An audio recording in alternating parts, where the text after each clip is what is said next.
एक क्वेश्चन और दिया हुआ है, इसको भी हम लोग देख लेते हैं। बहुत ही आसान क्वेश्चन है, बस थोड़ा सा दिमाग आप लोगों को लगाने की आवश्यकता है। पहले सबसे पहले तो इस क्वेश्चन में हम लोग देख लेते हैं क्या क्या गिवन डेटा है, ठीक है। इसके बाद अब आगे की प्रोसीडिंग करते हैं, देखते हैं गिवन डेटा।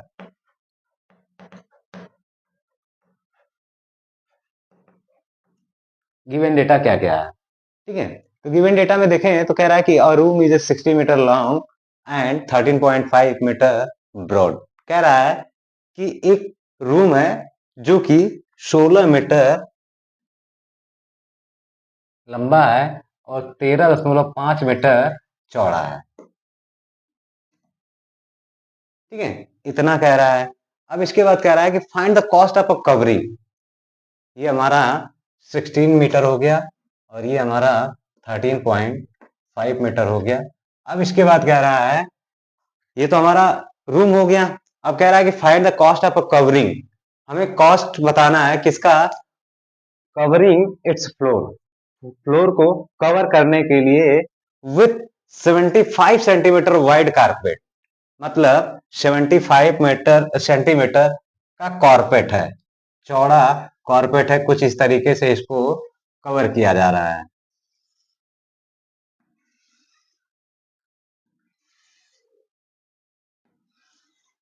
ठीक है। कुछ इस तरीके से इसको कवर किया जा रहा है। तो ये तो कॉर्पेट की जो चौड़ाई है वो कितना दिया हुआ है, 75 सेंटीमीटर। यानी कॉर्पेट वाइड इक्वल टू एक्स, ठीक है। अब कारपेट कितना लंबा है ये नहीं दिया है। Length of a carpet, length, हाँ एक्स नहीं, ये 75 होगा, ठीक है। वाइड 75 सेंटीमीटर दिया हुआ है। Carpet of, length of a carpet, carpet की लेंथ नहीं दिया है तो लेंथ हमारा क्या हो जाएगा, यक्स। क्योंकि हमें यक्स तो फाइंड करना पड़ेगा कि कितना लेंथ तक हमें बिछाना है, ये कितना लेंथ का बिछाना है, ठीक है। तो ये हमारा यक्स हो जाएगा। फिर इसके बाद क्या दिया है, रूम का length of, length of room कितना दिया हुआ है, 16 मीटर दिया हुआ है। फिर इसके बाद, फिर इसके बाद ब्रेथ, ब्रेथ ऑफ रूम दिया हुआ है। कितना दिया है, ये दिया है 13.5 दिया हुआ है, ठीक है। ये दिया हुआ है। अब इसके बाद सबसे पहले तो इसमें तो देखिए दो चीजें फाइंड करनी है। पहला हमें क्या फाइंड करना है कि लेंथ ऑफ अ कॉर्पेट फाइंड करना है कि कितना लेंथ का कॉर्पेट हमें आवश्यकता पड़ेगी। और दूसरा कि जब हमें लेंथ पता चल जाएगा तो पर मीटर लेंथ, पर मीटर कॉर्पेट का जो रेट है वो कितना है, 60 रुपीज, ठीक है। तो यहां से हमें टोटल कॉस्ट भी फाइंड करना है, ठीक है। तो चलिए फाइंड करते हैं। सबसे पहले हम रूम का एरिया निकाल लेते हैं। एरिया ऑफ रूम, तो area of room equal to क्या हो जाएगा, एल इंटू बी। एल कितना दिया है 16, बी कितना दिया है 13.5 दिया हुआ है। इसका जब हम मल्टीप्लाई करेंगे, 208 और 8, 216, 216 मीटर स्क्वायर आ गया, ठीक है। 216 मीटर स्क्वायर आ गया, ठीक है। ठीक है, टोटल एरिया हमने फाइंड कर लिया। अब यहाँ से अगर हम पता करना चाहें तो एक चीज और भी पता कर सकते हैं। चाहे तो हम इसमें इसमें इसकी एरिया से डिवाइड कर दें तो भी हम फाइंड कर सकते हैं कि कितना लगेगा। या हम ऐसे इस तरीके से देख लें, हमारा प्रत्येक कारपेट की जो चौड़ाई है वो कितना है, 75 सेंटीमीटर है, ठीक है। 75 सेंटीमीटर है। तो यहाँ से,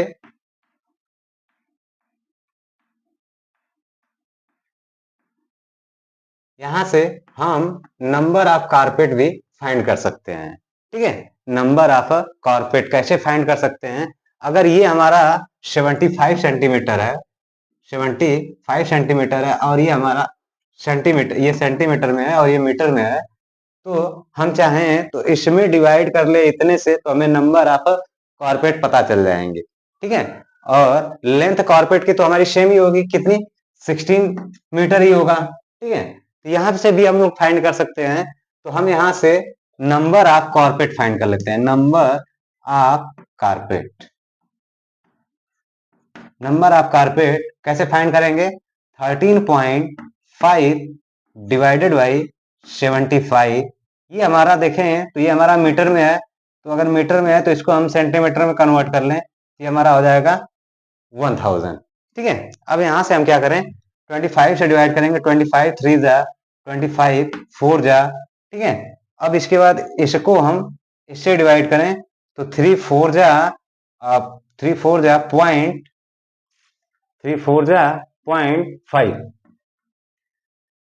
4.5 आ गया। अब इसमें 4 का मल्टीप्लाई कर देंगे तो हमारा कितना आ जाएगा?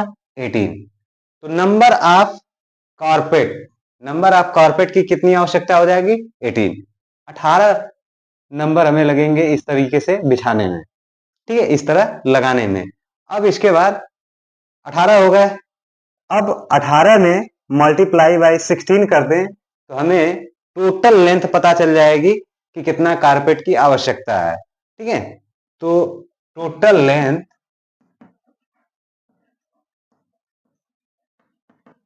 ठीक है, टोटल लेंथ जैसे अब देखिए, एक कारपेट है, दो कारपेट है, तीन है, चार है, पांच है, इसी प्रकार से हमें कितने बिछाने हैं? 18 बिछाने हैं, ठीक है। और सबकी लेंथ कितनी है? 16 मीटर है, ठीक है।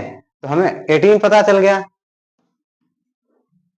18 इंटू 16 कर लें तो ये हमारा कितना आ जाएगा?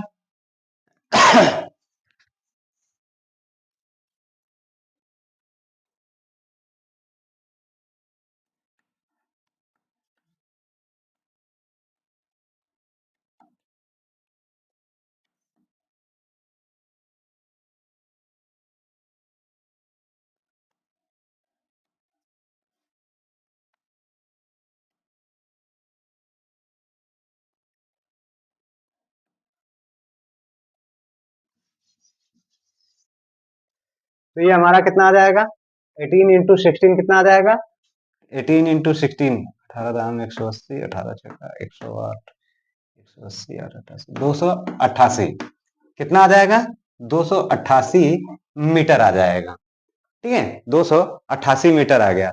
अब इसके बाद इसमें हमें क्या करना है कि 60 रुपी पर मीटर की रेट से हमें लगाना है। तो आप चलिए लगाते हैं, ठीक है। तो टोटल कॉस्ट इक्वल टू कितना हो जाएगा? 288 इंटू 60 कर लेंगे तो यहाँ पे हमारा आ जाएगा ये हमारा 0 आ जाएगा, 8 से 48 को 8 आ जाएगा, 8 से 48 और 4 52 हो जाएगा, 52 अच्छा गुना के 12 और 5 17, ये आ जाएगा 17,280 रुपया, ठीक है। तो ये क्वेश्चन कुछ इस तरीके से लगेगा, ठीक। तो ये क्वेश्चन कुछ इस तरीके से लगेगा, ठीक है। इसको आप लोग देख लीजिएगा, बाकी मैंने अपने तरीके से बहुत अच्छे से सोचा है समझाने के लिए। देखिए ये क्वेश्चन वैसे बहुत ही आसान था, कुछ भी ऐसा इसमें नहीं था कि जो आपकी समझ में ना आए। सबसे पहले हमें करना क्या है कि carpet, wide of a carpet हमें दिया हुआ है, लेंथ ऑफ अ कारपेट मान लेंगे, ठीक है। फिर इसके बाद लेंथ ऑफ अ रूम दिया हुआ है, length of a breadth of a room दिया हुआ है। फिर इसके बाद यहाँ से हम रूम का एरिया निकाल लेंगे। रूम का एरिया निकालने के बाद हम क्या करेंगे? Number of a carpet find कर लेंगे। देखिए नंबर ऑफ कारपेट भी फाइंड करेंगे तो हमें यहाँ से हमें पता है कि कारपेट की जो लेंथ वाइड है, वाइडनेस है यानी चौड़ाई है, वो हमें पता है 75 सेंटीमीटर का है। 75 सेंटीमीटर ऐसे करके हमें कितने नंबर ऑफ कारपेट लगाने की आवश्यकता है, तो ये हम ऐसे फाइंड कर सकते हैं। तो यहाँ पे हमने क्या किया है कि टोटल हमारी चौड़ाई कितनी थी? 13.5 था, ठीक है। 13.5 में हमने क्या किया? नंबर ऑफ कारपेट फाइंड कर लिया। तो नंबर ऑफ कारपेट हमें पता चल गया कितना? 18। क्योंकि ये हमारा देखिए ये हमारा मीटर में था या सेंटीमीटर में था, तो हमने इसको सेंटीमीटर में कन्वर्ट किया। सेंटीमीटर में कन्वर्ट करने के बाद हमें यहाँ पे नंबर मिल गया कितना? 18 मिल गया। अब इसके बाद टोटल लेंथ ऑफ कारपेट की कितनी आवश्यकता होगी? एक की लेंथ हमारी कितनी है? 16 है, ठीक है। एक की लेंथ हमारी कितनी है? 16 है। तो टोटल हमें कितने नंबर ऑफ कारपेट लगाने हैं? 18। तो 18 की लेंथ कितनी हो जाएगी? 288 मीटर हो जाएगा। 288 मीटर में हम अगर 60 रुपए पर मीटर की रेट से अगर हम इसको कॉस्ट करें तो हमारा कितना आ जाएगा? 17,280 रुपया आ जाएगा, ठीक है। तो ये क्वेश्चन कुछ इस तरीके से भी सॉल्व किए जा सकते हैं।